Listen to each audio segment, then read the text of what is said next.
How many of you have run into this problem? You load into a brand new MMO, you make your way through the character creation to carefully construct a copy of your favorite anime guy or gal, and you finally land in class selection when you run into a problem. The coolest classes are all tanks. Whether they have the biggest swords, the edgiest outfits, or both, the class that stands out to you the most is a tank.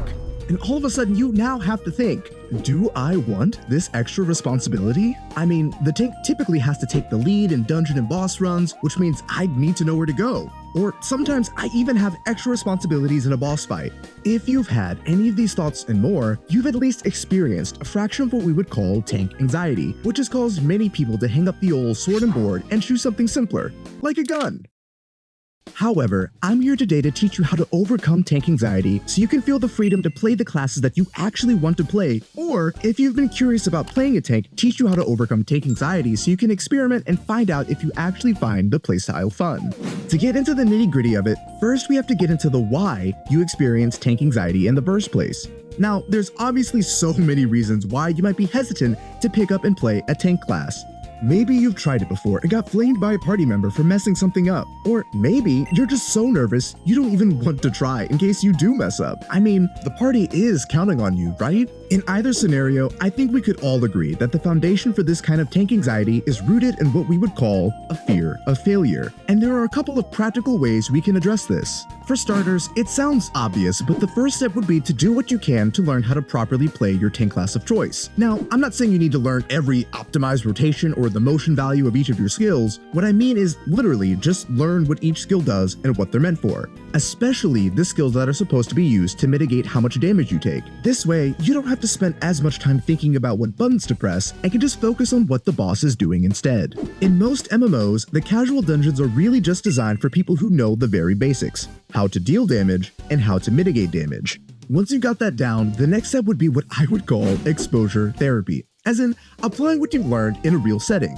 Now, if you're still hesitant on trying a run out with real players, a lot of MMOs these days have single-player modes that let you take a party of NPCs into a dungeon run. While these modes are typically scaled down in some way, the NPCs can at least help teach you some mechanics firsthand, and the most important thing is that you're getting to practice timing and using your skills for the appropriate moments. By doing that, you reinforce to yourself that you do know how to play your class and that you won't mess up, which can give you the confidence to try out real dungeon runs with real players. Now, in reality, you still might mess up, but let me tell you that that's still okay. This is a bit of a life advice thing here, but you learn the most through failure, so don't let that be a reason to not try something.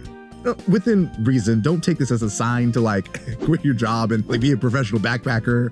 Anyways, after that, we need to address how to go about handling those extra tank responsibilities, like leading the party through the dungeon and maybe engaging in some extra mechanics. Well, while the thought of leading the party in circles might sound embarrassing, let me tell you, most dungeons are just straight lines. There may be little things like some light platforming along the way, but so many dungeons are literally just fancy hallways. So, assuming you can walk in a straight line, you'll be set. And for the extra tank mechanics and boss fights, once you've seen one marker for a tank buster, you've kind of seen them all. That being said, there's some general rules of thumb you'll want to follow, like make sure you've gotten aggro on all the monsters or bosses so that they're trying to attack you instead of your squishy party members. Make sure you face the boss monsters away from your party so that they don't blast them with sweeping AoEs, and use your damage mitigation skills when the boss says he's about to hit you really hard.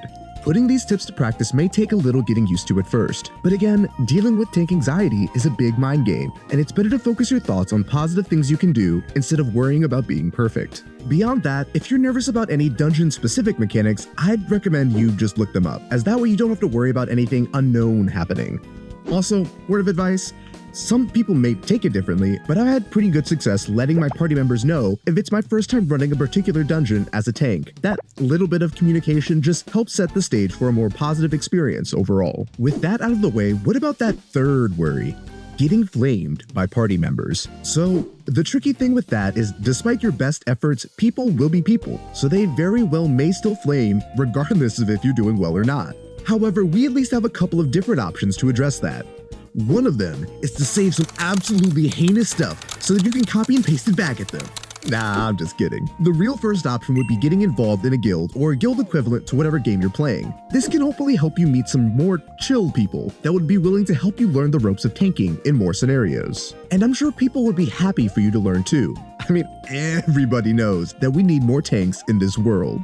Another option would be to just mute everyone, or at least the person getting on your nerves. Most games let you just mute people, so if someone starts giving you flack for making a mistake, honestly, it's a game at the end of the day. It's not worth your well-being to have to take that if you're just trying to learn a new class and have fun. Chances are there'll be at least one person in your party that'll be reasonable and willing to explain anything you might be missing so that you guys can get that dungeon clear. Now, I'm sure that there are going to be people out there who may still feel nervous about picking up a tank class, but I hope that using or at least hearing this advice gives you a place to start if that's something you still want to do. With that being said, that wraps it up for today's video. Thanks so much for watching, subscribe to keep up with the next one, and let me know in the comments if you have any advice for getting over tank anxiety that I didn't cover. Most importantly, have a blessed day.